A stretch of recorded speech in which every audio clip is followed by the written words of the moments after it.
Iran dan Amerika Serikat kembali gagal mencapai kesepakatan saat negosiasi di Islamabad, Pakistan. Delegasi Amerika Serikat yang dipimpin langsung oleh Wakil Presiden James David Vance menyatakan tak ada komitmen Iran untuk menghentikan pengembangan program nuklir secara permanen. JD Vance bilang poin tentang nuklir jadi red line atau batas kritis kesepakatan yang diminta Presiden AS Donald Trump. We need to see an affirmative commitment that they will not seek a nuclear weapon, and they will not seek the tools that would enable them to quickly achieve a nuclear weapon. That is the core goal of the President of the United States, and that's what we've tried to achieve through these negotiations.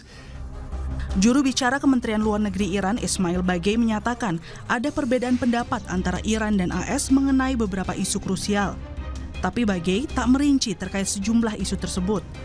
Bagei bilang Selat Hormuz yang menjadi topik baru dalam pertemuan itu membuat pembicaraan antara kedua negara semakin rumit. نکته دیگه‌ای که باید مد نظر داشت پیچیدگی موضوعات و پیچیدگی شرایط بود. بعضی از موضوعات جدید این دفعه به موضوع مذاکرات اضافه شد مثل موضوع تنگه هرمز یا منطقه. خب اینها خودش شرایط ویژگی‌ها و مقتضیات خودش رو داره. Perundingan antara Iran dan Amerika Serikat di Islamabad Sabtu lalu disebut-sebut sebagai pertemuan tingkat tertinggi paling bersejarah antara kedua negara sejak Revolusi Iran 1979. Perundingan itu fokus membahas isu nuklir, ganti rugi, pencabutan sanksi, blokade Selat Hormuz, harapan perang berakhir, serta penyelesaian konflik di kawasan. Pakistan menyerukan Iran dan AS agar menjaga gencatan senjata setelah perundingan usai tanpa kesepakatan.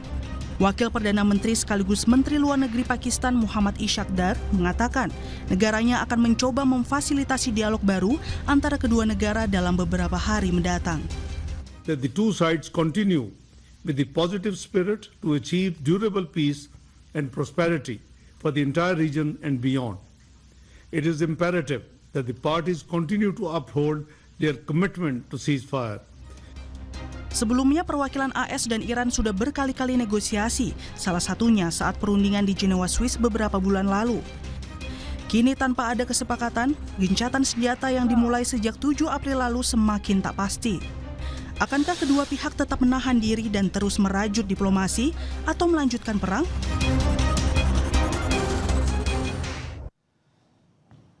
Saudara, Amerika Serikat dan Iran lagi-lagi gagal mencapai kesepakatan membuat gencatan senjata yang ditetapkan selama 2 pekan dan semakin rapuh. Lalu akankah perang berlanjut setelah gencatan senjata?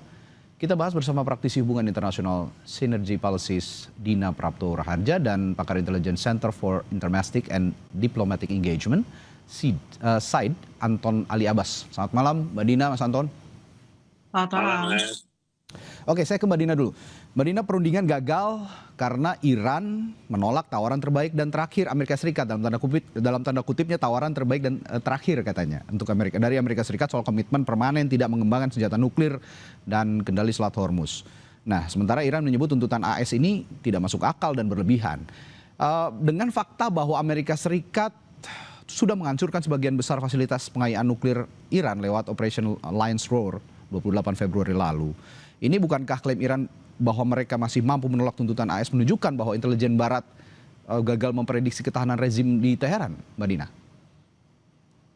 Ya, satu poin betul Anda sampaikan bahwa mereka gagal menghitung kalkulasi dengan tepat ya kekuatan Iran. Yes. Dan menurut saya gini juga, kalau baru bicara 21 jam kemudian dengan situasi yang sudah demikian kompleks dengan kerusakan yang begitu besar, dengan boleh dikatakan tindakan unilateral di tengah proses negosiasi waktu itu antara Amerika Serikat, Oman, difasilitasi Oman dengan Iran gitu.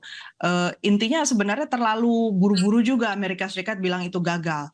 Justru buat saya jadi satu tanda tanya, apakah Amerika Serikat ini benar-benar niat melakukan negosiasi atau dengan mengatakan gagal, ini menjadi semacam sinyal bahwa mungkin saja ada serangan berikutnya lagi terhadap Iran. Itu yang harus kita waspadai. Oke. Saya ke Mas Anton kalau gitu. Masih soal nuklir yang jadi red line katanya dalam negosiasi ini. Tapi ditolak Iran. Lalu bagaimana Anda melihat skenario strategi kedua negara selanjutnya kira-kira? Ya, ini Mas. Yang pertama kan kita harus menempatkan bahwa ini adalah ruang negosiasi ya, bukan ruang dikte. Oke. Jadi kalau misalnya dua-duanya sama-sama memajukan red line, itu memang dari awal nggak ada niat untuk bernegosiasi. Itu satu. Kenapa? Karena kan masing-masing sudah mengeluarkan red line ya. Kalau misalnya dari Iran sendiri dia mengeluarkan red line 4 gitu ya. Lalu misalnya ada serangan tidak boleh dilanjutkan, lalu kemudian dia bicara tentang Hormuz, lalu bicara tentang misalnya minta senjata nuklir dibolehkan gitu, lalu perang regional berhenti gitu ya. Sementara dari awal misalnya tim Amerika Serikat langsung bilang pokoknya nuklir berhenti gitu. Jadi memang dari awal gitu ya, mereka tidak ingin membangun, kalau misalnya dalam cerita dengan proses negosiasi, tidak ingin memperbesar yang namanya Island of Agreement, di mana mereka sebenarnya sama-sama ingin membangun perdamaian gitu. Jadi itu kan seperti kunci awalnya. Tapi kemudian ketika mereka memulai pertemuan dengan sesuatu yang udah dari red line ya memang pasti akan kolaps gitu ya. Jadi ini memang menjadi pelik. Itu satu. Kedua, Amerika lupa bahwa posisi Iran hari ini bernegosiasi berbeda dengan posisi Iran ketika Februari lalu bernegosiasi. Ketika mereka bernegosiasi waktu misal Februari lalu, mereka masih bernegosiasi kalau bisa diizinkan 3,5% pengayaan uranium. Dan hari ini tentu saja mereka ingin jauh lebih besar. Kenapa? Karena mereka sudah mencoba ada 4 ya, minimalnya itu adalah 4 leverage posisi mereka yang lebih kuat. Satu misalnya mereka sudah menunjukkan bahwa kemampuan mereka untuk bertahan dan melakukan serangan balasan itu ada. Kedua, mereka mampu untuk misalnya mendisrupsi maritim, dalam hal ini Selat Hormuz.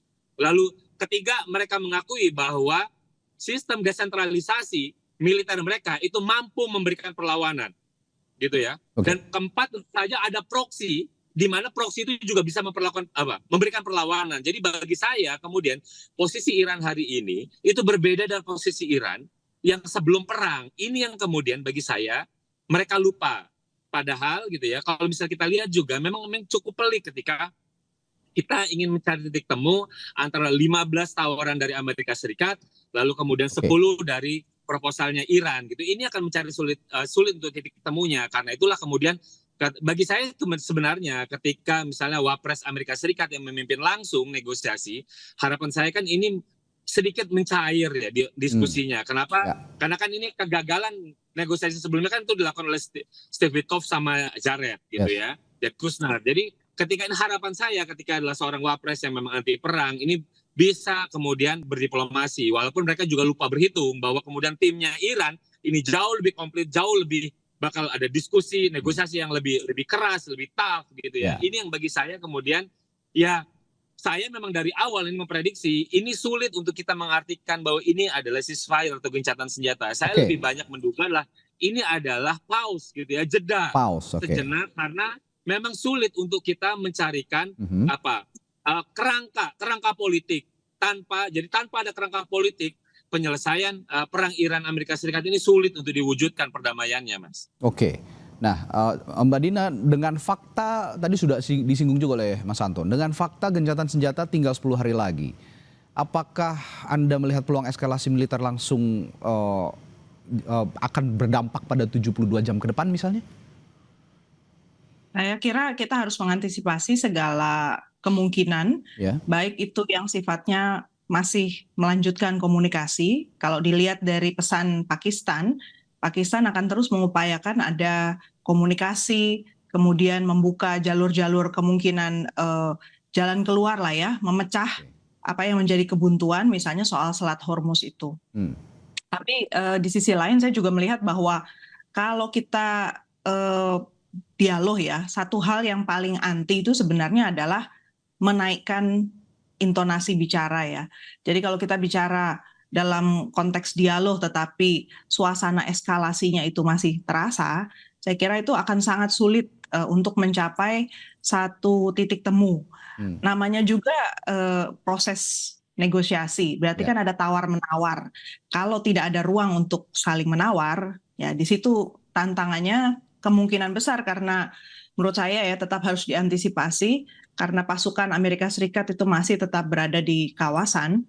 Kemudian Israel juga kemarin itu Ben Smotrich ya, sekutunya atau namanya koalisinya Benjamin Netanyahu itu sudah mulai mengeluarkan statement-statement bahwa Lebanon sudah pasti akan dikuasai sepenuhnya karena dia juga tetap akan niat dengan Greater Israel, Israel Raya. Demikian pula pihak-pihak di dalam negeri Israel kembali mengumandangkan Greater Israel. Sebenarnya kalau kita bayangkan bahwa hari Selasa besok kan ada pertemuan ya antara Amerika Serikat dengan Lebanon dan Israel di Washington DC. Berarti itu satu titik penting di sana karena katanya juga baru sekali ini juga Lebanon itu bicara langsung dengan Amerika Serikat. Saya membayangkan dengan situasi yang tidak simetris di mana tentara Lebanon itu relatif jauh lebih lemah dibandingkan Hezbollah bahkan IDF milik Israel. Itu kan sebenarnya satu keberanian yang luar biasa juga dari pihak Lebanon untuk tetap menjaga jalur komunikasi. Tapi yang saya belum bisa membayangkan itu adalah apa kira-kira skenario yang disiapkan oleh Amerika Serikat untuk mencapai satu titik temu. Kan poinnya titik temunya ya, bukan memaksakan kehendak gitu. Kedua belah pihak harus punya tawaran dan didapatkan titik temu. Jadi kalau saya lihat posisi Israel masih tetap kekeh ya, tetap dengan posisinya bahwa Lebanon itu harus diambil alih, kemudian juga Hezbollah nggak bisa diajak negosiasi. Nah, tanpa proses itu sebenarnya menurut saya sulit ya, ada kesamaan pandang, baik itu yang berjalan di Pakistan maupun yang berjalan di Washington hari Selasa besok. Ya. Mas Anton, sumber dari Al Jazeera ini sempat melaporkan bahwa Iran bilang kesepakatan mungkin tercapai kalau Amerika Serikat prioritaskan Amerika first, bukan Israel first. Apa artinya untuk Anda ini? Iya, kan memang dari awal ya. Jadi sebenarnya ketika perang ini, Iran juga memang mencoba untuk mempengaruhi ini dalam konteks perang informasi. Bagaimana kemudian ada narasi yang dibangun oleh Iran bahwa perang yang dilakukan oleh Trump ini bukan untuk mengutamakan kepentingan Amerika Serikat, tapi adalah kepentingan Israel. Kenapa? Karena dari awal, kalau misalnya berdasarkan dari narasi yang dibangun Iran, bahwa dari awal itu Iran itu tidak pernah memberikan ancaman bagi Amerika Serikat. Satu, letaknya jauh gitu ya. Kedua, serangan-serangan nggak pernah diserang pada Amerika daratan. Dan selama ini kan yang memulai serangan adalah Israel. Jadi apa yang dilakukan ini adalah Amerika itu terlibat dalam untuk menjaga kepentingan di Israel gitu. Jadi memang kalau saya memang lihat itu adalah perang narasi yang dibangun gitu ya. Dan ini yang kemudian itulah kenapa misalnya narasi yang dibangun oleh Menteri Perang gitu misalnya itulah ini yang kaitannya kenapa kemudian tentara Amerika harus berperang. Ini dalam konteks adalah menjalankan perintah agama. Ini ada kitab suci dalam menjelang misalnya untuk menyambut hari kiamat, turunnya Nabi Isa dan lain-lain. Narasi-narasi itu yang dibangun dan itu kan juga dilawan oleh ratusan prajurit yang menolak untuk berperang dengan membangun narasi itu. Itu yang memang kemudian dari awal ya perang ini itu memang tidak disiapkan dengan baik. Kenapa tidak disiapkan dengan baik? Karena memang tujuan strategisnya itu nggak jelas. Itulah kenapa kemudian dari sisi Iran itu mencoba membangun kontra narasi bahwa ini memang untuk mengedepankan kepentingan yang namanya Israel, bukan dari Amerika Serikat. Oke, begini, saya tadi tertarik juga oleh pernyataan dari Mbak Dina, atau yang sempat disinggung oleh Mbak Dina, bahwa Amerika Serikat akan memfasilitasi pertemuan Lebanon dan Israel, dan alih-alih ini akan memberikan resolusi yang baik, tapi di sisi lain kan Israel ini melawan bukan proksi Iran yang bukan negara. Ini proksi non-negara, Hizbullah begitu. Nah, apakah ini akan bisa ditengahi oleh Amerika Serikat dan apa yang menjadi dasar Amerika Serikat juga tidak menyertakan perwakilan-perwakilan non-negara tadi, proksi-proksi non-negara tadi dalam perundingan. Tapi jangan dijawab dulu, nanti saya akan tanyakan itu nanti di Sapa Indonesia Malam setelah jeda sesaat lagi. Saudara, Presiden Amerika Serikat Donald Trump memberikan respons saat upaya diplomatik dengan Iran tengah berlangsung di Pakistan. Trump klaim bahwa apapun hasilnya mereka menang dalam perang dengan Iran. Bahkan Trump bilang bahwa adanya kesepakatan atau tidak akan ada pengaruhnya. Sehingga jika Selat Hormuz tidak juga dibuka, Trump menyebut bahwa Amerika memiliki kapal penyapuran jauh laut yang akan membantu membuat jalur distribusi energi tersebut. We win regardless. We've defeated them militarily. They've dropped a couple of water mines. You call them water mines in the boat. We've defeated all of their water boats too. Their Navy has gone 158 ships. They have 28 water droppers, mine droppers, they call them. All of them are sunk. They probably have a couple of mines in the water. We have mine sweepers out there. We're sweeping the strait. In addition to that, we're negotiating. Whether we make a deal or not makes no difference to me. And the reason is because we've won. Ya, kita lanjutkan perbincangan. Tadi sebelum jeda saya bertanya ke Mbak Dina. Mbak Dina, beberapa hari lagi atau besok itu beberapa hari lagi, koreksi kalau saya salah, akan hari ada Selasa. Ya, hari Selasa. Akan ada pertemuan Israel dan Lebanon yang diinisiasi oleh Amerika Serikat. Tadi pertanyaan saya, yang dihadapi oleh Israel itu kan bukan negara, proksi Iran yang bukan negara, yakni Hizbullah. Nah, guna dari pertemuan ini, apakah akan menghasilkan resolusi jika yang ditemui sebenarnya proksi Iran yang non negara, dan Lebanon ini kan tidak mewakili Hizbullah juga sebenarnya? Nah, ini yang menarik adalah bahwa Lebanon itu sejak 2022 itu begitu tidak stabilnya sehingga memilih pemimpin pun mereka gagal terus. Baru 2025 di bulan Januari akhirnya terpilih seorang mantan jenderal ya, anggota dari Lebanese Army Commander, namanya Joseph Aoun, yang sebenarnya itu bisa menjadi pemimpin karena didukung oleh Amerika Serikat, Prancis, dan Saudi. Jadi kalau kita lihat komposisinya, saya sih berpikir mungkin itu sebabnya baru kali ini Lebanon bisa atau berani berhadapan langsung dengan Amerika Serikat, karena ada kepentingan juga. Kalau dalam diplomasi itu kalau ada overlapping windset gitu ya, apa yang diinginkan oleh satu pihak dan pihak lain itu ada kesamaan, maka bisa jadi tercapai sesuatu. Walaupun belum tentu bertahan lama ya. Dugaan saya Joseph Aoun itu berkeinginan untuk mendapatkan dukungan atau minimal perlindungan, beberapa jenis bantuan mungkin untuk berhadapan dengan pihak Hezbollah. Mungkin itu karena beberapa waktu yang lalu pihak Hezbollah itu sudah memutuskan, dan saya pernah bilang juga bahwa Hezbollah itu jangan dipandang cuma sekedar gerakan milisia bersenjata gitu ya, tapi dia juga gerakan Syiah, dan Syiah di Lebanon itu jumlahnya signifikan, mencapai 20%. Kalau dalam politik angka 20% itu angka yang sangat signifikan untuk menentukan arah politik ya. Dan pihak Syiah ini sudah memutuskan untuk tidak mau ikut koalisi pemerintahan manapun, berada di luar pemerintahan untuk menjadi penekan. Artinya kalau selama ini pihak Hezbollah itu dipandang lebih kuat secara militer, kemudian masyarakat di lapangan secara populis itu merasakan kehadiran Hezbollah karena mereka juga menjadi penyedia aneka beasiswa, sekolah, kemudian rumah sakit, itu kan ada tarik-menarik politik juga di tataran lokal ya, yang artinya kemungkinan ada proses di mana pihak Joseph Aoun yang sekarang menjadi pimpinan berusaha juga untuk mendapatkan deal dari Amerika Serikat demi berhadapan dengan Hezbollah. Walaupun belum tentu berhasil ya, saya pikir ya. Tapi di satu sisi itu salah satu kemungkinan yang juga perlu kita antisipasi. Oke, Mas Anton, saya balik lagi. Masih hubungannya dengan pertemuan Lebanon Israel yang diselenggarakan oleh di Amerika Serikat dan diinisiasi oleh Amerika Serikat. Mengingat operasi militer yang berlangsung di Lebanon yang dilancarkan ke Israel itu tidak dilancarkan oleh negara, melainkan milisia tadi. Tapi meskipun demikian, Mbak Dina tadi menekankan milisia yang sangat besar, gerakan Syiah 20% dalam politik yang sangat besar. Kalau memang misalnya Lebanon ke Amerika Serikat, saya melihatnya kok 2 against 1 yang akhirnya nanti menjadi tiga kubu yang sudah bergabung jadi satu melawan milisia yang ada di Lebanon Selatan, dalam hal ini Hizbullah yang menyerang Israel.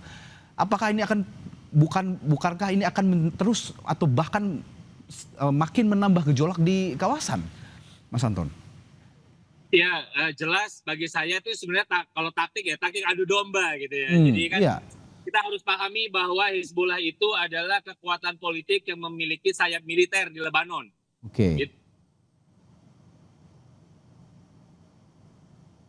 Oke, Mas Anton, sepertinya ada kendala komunikasi. Itu ya, itu satu, Hizbullah. Lalu kemudian serangan ada banyak di Beirut. Itu kan memang pemerintah itu kan sudah memberi sinyal untuk kemudian mau bernegosiasi sama Israel, meminta serangan dihentikan.